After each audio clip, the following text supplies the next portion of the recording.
In today's video, I'm going to teach you how to import from Excel into Wrike in just 5 minutes. By the end of this tutorial, you'll be able to seamlessly transfer your data into Wrike with ease.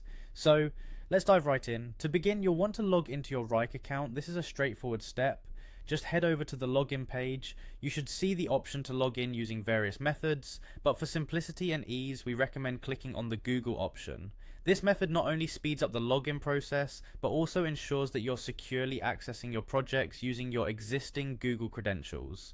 Choose the Google account that you're using for Wrike and log in. Once you're logged in, it's time to navigate to your project. You'll find your projects listed within your dashboard. Simply select the project where you need to import data from Excel.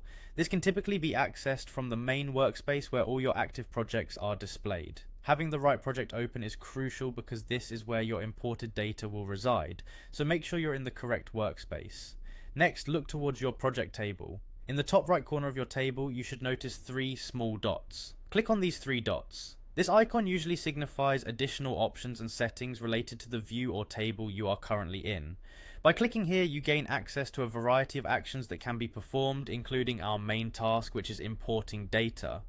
Among the options that appear, you'll want to locate and click on the option labelled Import from Excel. This is where the magic happens. Selecting this option initiates the process that allows you to transfer your Excel data into Wrike. Following this, you'll be prompted with a window that allows you to select a file from your computer. So go ahead and click on Select File. A file browser will open, then navigate to the CSV file that you've prepared and saved on your computer.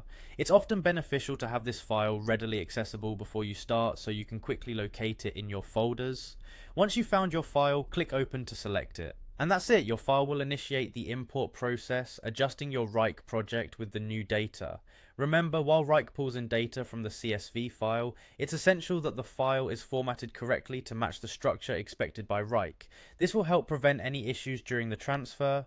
By following these steps, you've successfully imported your data from Excel into Wrike, aligning your projects with the most up-to-date information. I hope you found this tutorial helpful and that it empowers you to manage your projects more efficiently. Thanks for watching, and we'll see you in the next video.